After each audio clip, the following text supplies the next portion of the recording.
കണ്ടോ, ഞങ്ങൾ അപ്പോഴേ പറഞ്ഞില്ലേ ഈ അലോപ്പതി മരുന്ന് മുഴുവൻ സൈഡ് എഫക്ട്സാണ്, കണ്ടോ കുഞ്ഞുങ്ങൾ മരിക്കുന്നതെന്ന് പറഞ്ഞ് വേറെ ചില ഓൾട്ടർനേറ്റീവ് മെഡിസിൻ്റെ ആൾക്കാർ വന്നിട്ടുണ്ട്.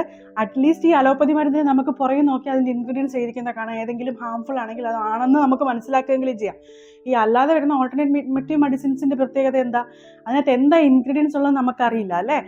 പലതിനും ഇപ്പോൾ ഹോമിയോ ആണെങ്കിൽ നമുക്ക് ഇൻഗ്രീഡിയൻസ് അറിയാനേ പാടില്ല, ആയുർവേദമാണെങ്കിൽ പല ഇലയുടെയും പേരിട്ടിട്ടുണ്ടാവും, എന്താണെന്ന് നമുക്ക് മനസ്സിലാവില്ല. അതുകൊണ്ട് ആരും ഒന്നും ബെറ്ററോ മോശമോ ആണെന്ന് പറയാൻ ഞാൻ ആളല്ല.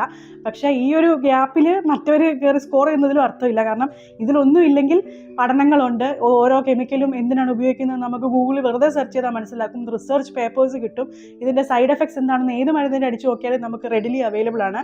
മറ്റേതിന് നമുക്ക് അടിച്ചു നോക്കാൻ പേര് പോലും ചിലപ്പോൾ അറിയത്തുണ്ടാവില്ല, അതുകൊണ്ട് നമ്മൾ അതിൻ്റെ സൈഡ് എഫക്ട്സ് അറിയുന്നുണ്ടാവില്ല. അതിൻ്റെ അർത്ഥം അതിന് സൈഡ് എഫക്ട്സ് ഇല്ലെന്നായിരിക്കുകയില്ല.